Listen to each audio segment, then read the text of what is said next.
Well, to my surprise and everybody's surprise, I'm setting up a new saltwater aquarium. And what I have here is the Aqua Clear hang on the back filtration box. And it's at the moment the only filtration I plan on having on this saltwater aquarium.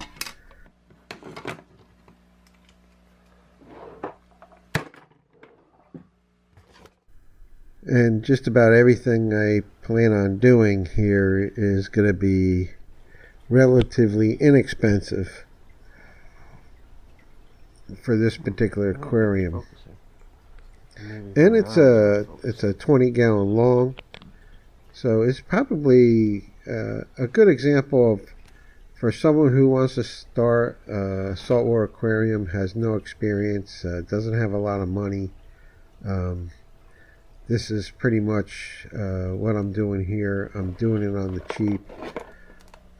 This filter here has a sponge that comes with it, a little bag of charcoal, some biomedia.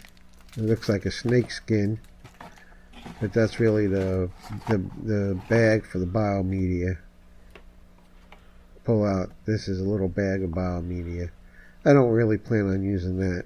No need for that. I probably can use the filter bag for something else, but maybe for charcoal in the future. I don't know. I'll have to see. But right now, let me put this on my 20-gallon long. You know, this is the reason why. This is a Klein's butterfly fish. I love butterfly fish. I've always wanted one in my main tank display. But you know, they're known to not be reef safe. But I always wanted one. I wanted to give this one a try. Klein's is actually, I believe, a butterfly that you get out of Hawaii. But he's not in quarantine. He's actually already been through quarantine. And I was putting him in my Atlantic display because he's a fairly close in appearance to the Atlantic reef butterfly. Not the four-eye, but the reef butterfly. And I saw him at the store, and I figured I'd give him a try. Now here's my main display, and I did give him a try. He went through quarantine for a month or so, and was in my main display for a week. And he was preoccupied. To my surprise, he didn't get along with the blue tang. The two of them sparred for several days. And about the time they got adjusted to be able to stay with one another, he got comfortable enough to go ahead and start picking on the coral. And that was my fear. I thought he would actually, I wanted to see which corals he would go for. If he went for the Gorgonian, I didn't really suspect he would. I really thought he would go for the Duncan. And sure enough, that's what he did. Now, if he went for the Gorgonian, I probably wouldn't care, because we'll just see how he pruned it down. But he took a nice chunk out of this Duncan coral. There's my blue tang. Well, I had to get him out. Within no time at all, he decimated 2 or almost 3 of the polyps on that Duncan coral. It's hard to tell now because I got him out, and the Duncan has been doing great. It's been doing beautiful. All my corals have been doing spectacular, and I wanted to show you why. I'm really talking about the 20-gallon long I'm setting up, but there's a lot of other new things going on, and one of them is I got some new lights for the main display, and so it's been phenomenal. My brother, who is downsizing, had these aqua illumination Hydra 26 LEDs, and so I talked to him about it. He says, hey, if you're downsizing, I know you got those lights. He's had these lights for several years. Actually, never took them out of the box, and except for one. He was using one on his downsized tank, and he really wanted to upgrade. And you can see how well these Duncans are coloring up. All my corals are just coloring up beautifully under the new LEDs. But he was only using one of the 3 units he bought for his downsized tank, and so I made a deal with him. He wanted to upgrade to the Radion, and I helped him. I bought these off for him for a reasonable price, and helped him upgrade to the Radion, and I got all 3 of his aqua illumination, AI 26, if you will. And there they are. There are all 3 of them on my tank. It's been a really good investment for me to go ahead and do that. I don't recommend anybody get these lights. They're the old model. I think Radion had, or Ecosystems has bought them out, and you can no longer get the controller for it. But anyway, look at the frog spawn. It's coloring up nice. The whole aquarium is just doing beautiful. The brain coral in the back there was doing terrible and receded badly, but it's a lot meatier now that I got them under the new light, so hopefully it'll come back. Now back to the 20-gallon long. Here it is. It looks like a quarantine setup, but no, this is my beginning here. I got some sand in there.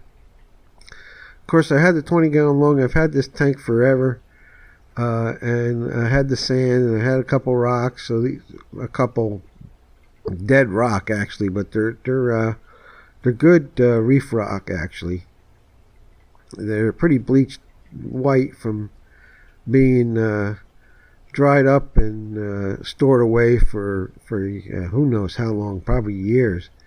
And so what I wanted to do with this tank was give it kind of maybe a lagoon type of look. So I say maybe I spend a lot of time in the Florida Keys and in the water, and I used to go out to mangrove islands, and just around the outskirt of the mangrove islands there's little kind of reef structure, not like the deep coral reef that you see on the outer reef, but just these finger coral reefs that go around mangrove islands. I don't know how to explain it, but they're just little finger corals, but there's pretty much grass beds, kind of like a lagoon, until you get to the finger coral, and then you have then you come up to the mangrove. But out on those grass beds, and then where the finger coral is, there's a lot of butterfly fish and other juveniles, and then if you get towards the mangrove, you have a kind of a nursery of fish. Well, I talked about the Florida Keys, but this isn't what I'm doing here. This is close to home. This is just a few miles from my house, and I'm heading out to the Indian River Lagoon, and what I want to do is get some seagrasses, because what I want to do is set up a marine planted aquarium. So that's the idea, is I'm going to go out here, wait around, and see if I can find some seagrasses, maybe some snails and some other items. And there's some concrete they throw along the edge, kind of to help for the erosion of the wave break and stuff. But so this is just minutes from my house, and so it's convenient, easy to do. And I went ahead and grabbed some of this water and took the salinity of it. To my surprise, I'm always thinking of this water as being brackish water, but it's not that far from the port. It is far enough that on occasions you can get some brackish salinities here, but I measured the salinity so I can match it properly, and it actually was 1.025. It's full salinity here, and to my surprise, it wasn't really brackish at all.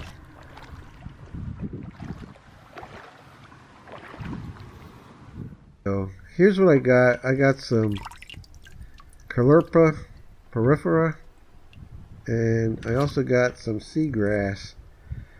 And I got this bucket full of between the seagrass and the Caulerpa, I got a bucket full of snails and some hermit crabs, and I'm going to go ahead and plant my my tank up with this. Now the seagrass I got is shoal grass, and here I have now you're seeing the 20-gallon long with the Caulerpa porifera in there, and the shoal grass. Now the shoal grass is actually a vascular type plant. It's not a macroalgae. It is a plant, and it's off to the right here. I got just a few strands. I didn't get a lot of it because I was digging it up, and I came to the conclusion that it was a lot deeper than I thought it was going to be, the roots. And I got some roots to these, but most of it I didn't. So I really don't have a lot of high hopes for that seagrass to do well. But we'll see what happens. I mean, I'm kind of thinking that what I want to do is, with this marine planted aquarium, is actually treat it a lot like that you would a freshwater planted aquarium. I may end up dosing some fertilizer to it, or putting some root tabs down for the seagrasses if they take. If they don't, there's really no need for any of that, because Caulerpa will do pretty good anyway. But this is a nice looking Caulerpa. Looks more like a paddle type grass than seagrass than it does your other type of macroalgae would. So it really gives a nice, to me, a nice look to the aquarium. And I don't think I'm going to have any issues with it, but we'll see what happens. Probably we'll have to, once it takes off, we'll have to harvest it now and then. But my plan is to put some gorgonian in here. I'm going to take a clipping off my big one in the main display and put some gorgonian here. There's some mushrooms there. I already put some coralline pieces. And this is my, this is, I guess, my fish tank room. Wasn't supposed to be. I only had this freshwater aquarium in it, planted freshwater tank, and now I'm going to have this planted saltwater tank. And of course, my main display is out in my living room.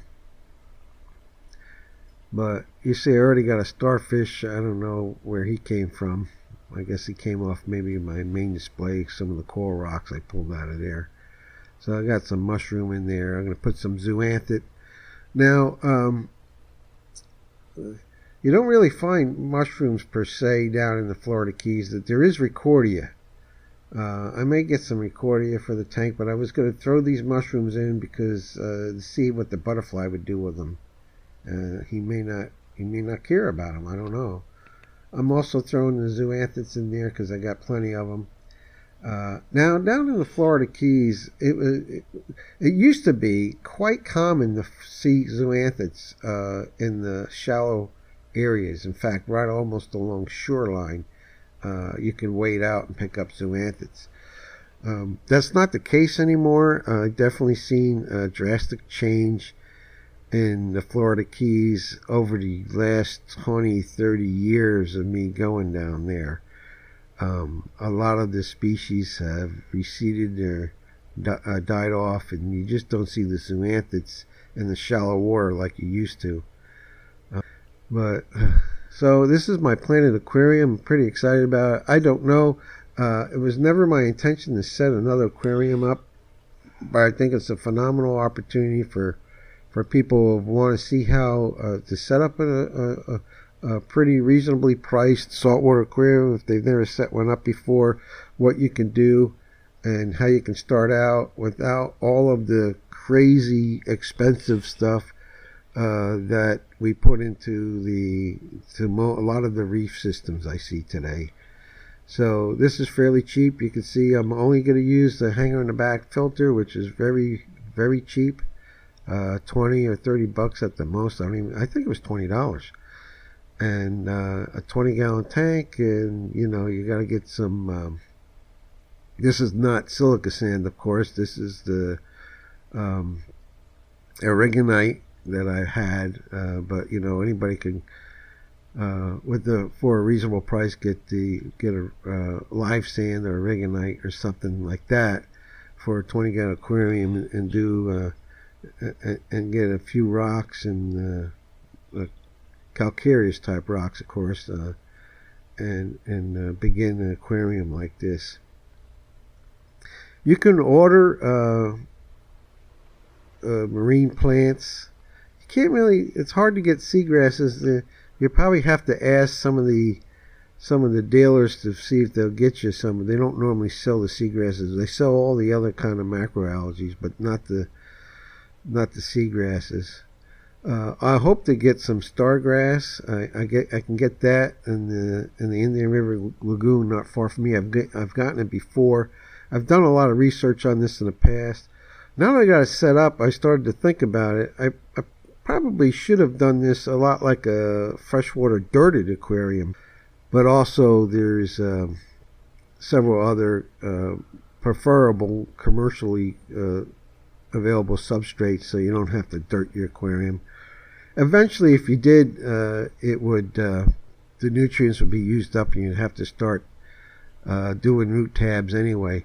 But nevertheless, with the same thought in mind, here I opened the clam up for the butterfly fish to pick on, and he's just loving it and doing great with that.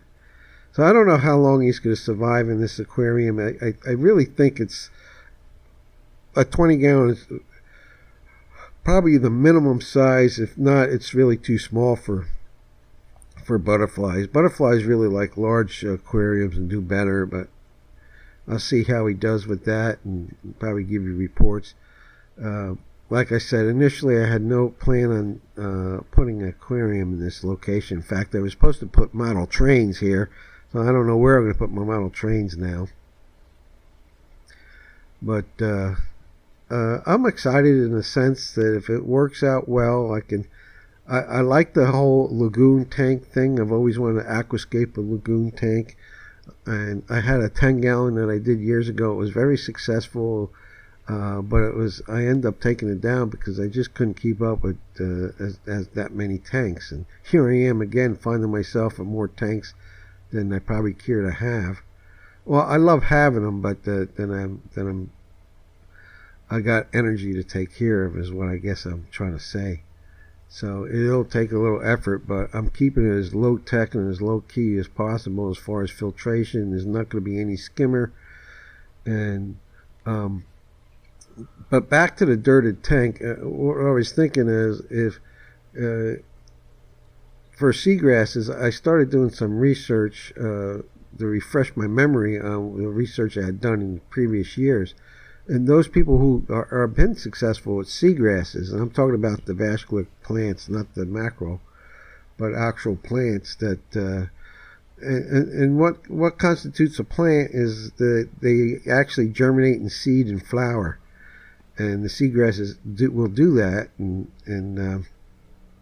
but in doing so, probably the thing that you could do if you wanted to do a dirted marine plant tank is to get the miracle mud. I wouldn't have to do that. What I should have done was when I was out on the Indian River, basically I can get my own miracle mud. All I have to do is dig. When I'm digging up the seagrasses, I have a nice white silty kind of aragonite sand like I have in the aquarium. That's what you see at the bottom of the river. But as soon as you dig down deep into the grass, it's definitely a mud below, a darker mud.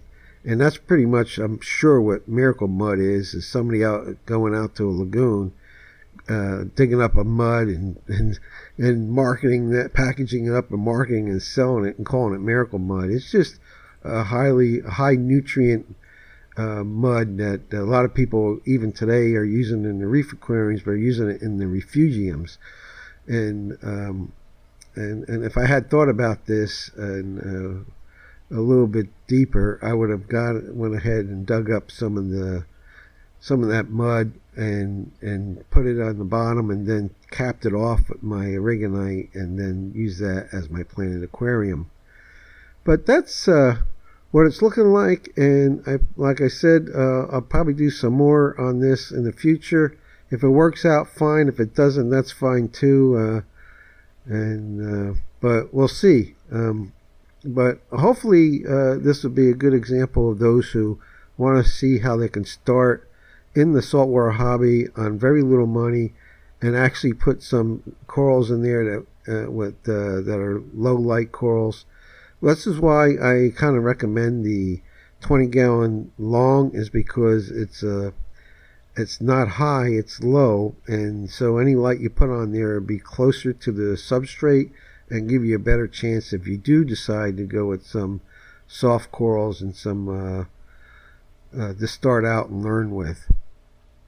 Anyway, that's what I got going, and it was good talking to everyone again and showing off what the latest and greatest is that's going on with my aquarium, and we'll catch you next time.